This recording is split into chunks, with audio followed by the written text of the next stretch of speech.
Good morning students. In the previous video lecture we had studied statement patterns like tautology, contradiction, contingency. Tautology means अगर हमें last column में सारे entries true मिलते हैं तो that is tautology. If सारे entries false होते हैं तो contradiction, and neither true and nor false, then contingency. Now today we will study quantifiers, quantified statements, duals, negation of compound statements, converse, inverse and contrapositive of implication. All these topics we have to study. So first, quantifier means what? Now if we consider an open statement, just like suppose x plus 3 is equal to 8, then x is equal to 5. So in this statement, suppose if this statement is correct for x is equal to 3, so if in place of x we substitute, suppose 5 plus 3 is equal to 8. So x plus 3 is equal to 8. This statement is correct for x is equal to 5. Means the truth value is t and x is not equal to 5. For x not equal to 5, so truth value is f. यानी अगर x की जगह पे हम 5 रखते हैं तो 5 plus 3 हमें मिलता है 8. बट x 5 नहीं है, कोई और नंबर है, तो ये कंडीशन सेटिस्फाई नहीं होगी. तो जहाँ पर कंडीशनल्स आते हैं, कंडीशंस आते हैं, so that is quantifiers. So quantifiers दो तरीके के होते हैं. एक तो यूनिवर्सल क्वांटिफायर और एक एग्जिस्टेंशियल क्वांटिफायर. अब यूनिवर्सल क्वांटिफायर यानी क्या होता है? A statement quantified by universal quantifier for every. Universal quantifier यानी for every, for all, is true if all objects in the collection satisfy the condition, and it is false if at least one object in the collection does not satisfy the condition. So इसको बोला जाता है for every. So ये हो गया universal quantifier. Now existential quantifier.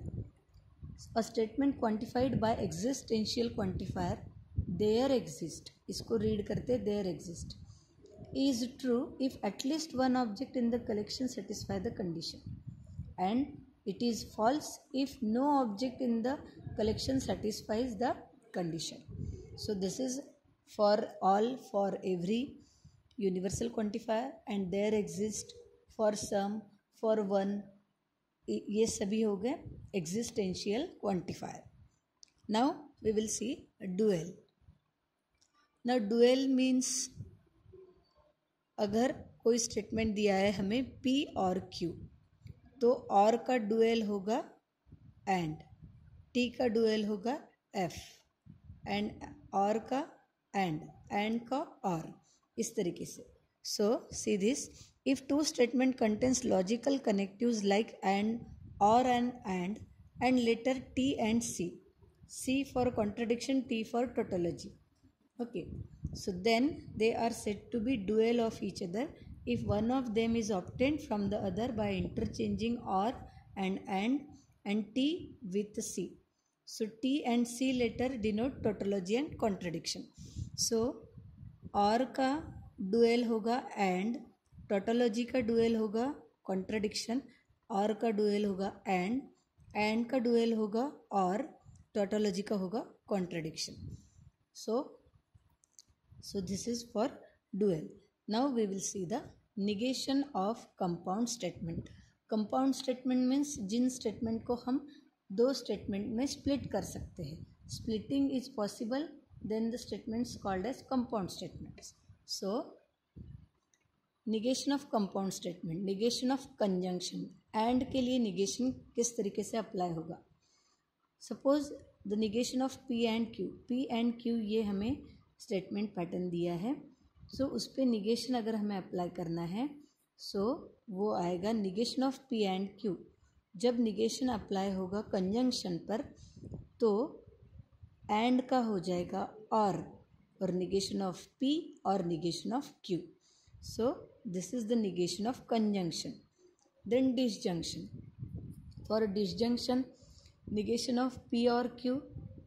So for that negation of P and Q का हो गया था negation of P और negation of Q, and here negation of P and Q implies. Now here this is when the statement X is a prime or Y is even is false. It is so if X is not prime and Y is not even. The negation of P or Q is negation of P and negation of Q. इसी तरीके से negation लग जाएगा और का and हो जाएगा। सो इसको बोला जाता है, ये जो हमने लिखा है तो डी मॉर्गन्स लॉ है ये। Now negation of implication. Implication में निगेशन किस तरीके से लगेगा, इम्प्लीकेशन का एंड होगा and this negation goes to Q. The negation of biconditional में इस तरीके से होगा, पहले तो इम्प्लीकेशन की तरह P and negation Q, then or, then Q and negation P। So this is negation of biconditional, implication, disjunction and conjunction. Now will see the converse, inverse and contrapositive. अगर P implies Q दिया है तो उसका converse होगा Q implies P, उसका inverse होगा negation of P implies negation of Q, and उसका contrapositive होगा negation Q implies negation P। So for this is more important, converse, inverse and contrapositive. Now we will see the exercise. Practice set 1.3. Now यहाँ पर A set दिया है, उसमें 3, 5, 7, 9, 11, 12 ये सारे elements है सेट A के। Now we have to determine the truth value of each of the following. इसके इन सभी स्टेटमेंट के लिए हमें ट्रूथ वैल्यू फाइंड करना है। तो इसका मतलब होता है देयर एग्जिस्ट, वहाँ पर एक कम से कम एक तो भी ऐसा एलिमेंट है। इसका मतलब होता है फॉर ऑल, सभी एलिमेंट। तो देखो पहली condition, there exist x such belongs to A such that x minus 8 is equal to 1, यानी ए सेट में एक नंबर ऐसा है जो यहाँ पर रखोगे और उससे 8 माइनस करोगे तो 1 मिलेगा। तो 3, 5, 7 तो नहीं हो सकते, लेकिन 9 अगर हमने लिया तो 9 माइनस 8 किया तो आंसर आता है 1। यानी हमें ये जो पहले स्टेटमेंट में बोला है ए सेट में एक एलिमेंट ऐसा है जो एक उसमें से 8 माइनस करने पे आंसर 1 देता है, तो ये स्टेटमेंट सही है, तो इसकी ट्रुथ वैल्यू होगी T. Now second for every X, for all X in A, यानी ए के सभी एलिमेंट्स के लिए X square plus X even number मिलेगा। यानी सभी एलिमेंट का आप स्क्वायर करते हो और उसमें वही एलिमेंट ऐड करते हो तो इवन नंबर मिलता है। तो 3 स्क्वायर प्लस 3 यानी 9 प्लस 3 यानी मिलता है 12, तो 12 इवन नंबर है, सही है। उसी तरीके से 5 का स्क्वायर 25 में 5 ऐड किए तो 30 इवन है। फिर 49 का स्क्वायर 7 का स्क्वायर 49, उसमें 7 ऐड किए तो 56, वो भी इवन है। फिर 9 का स्क्वायर 81, उसमें 9 ऐड किए तो 90, ऑल्सो इवन नंबर। देन 11 का स्क्वायर 121, फिर से उसमें 11 ऐड किए तो 132, वो भी इवन नंबर है। 12 का स्क्वायर 144, उसमें 12 ऐड किए तो फिर से इवन नंबर ही मिलता है 156। सो सभी नंबर्स के स्क्वायर करने के बाद वही एलिमेंट अगर उसमें ऐड किया तो आंसर इवन नंबर मिलता है। सो हमने करके देखा, हमें मिलता है। सो इसकी भी ट्रुथ वैल्यू हो जाएगी T. Now third, there exist x belongs to A such that x square less than 0, यानी इस ए सेट में एक नंबर ऐसा है जिसका स्क्वायर करने के बाद 0 से छोटा मिलेगा। पॉसिबल ही नहीं है क्योंकि यहाँ सबसे छोटा नंबर 3 है, उसका स्क्वायर करोगे तो 9 आएगा। So 9 is greater than 0, so truth value for this is false. Next, for every x belongs to a, यानी a के हर एलिमेंट के लिए x is an even number, यानी a सेट का हर एक एलिमेंट इवन नंबर है। तो देखो 3, 5, 7, 9, 11 ये ऑड है, सिर्फ 12 ही इवन है, और यहाँ पर बोला है सभी एलिमेंट इवन है, तो गलत है, इसलिए इसकी भी ट्रुथ वैल्यू f।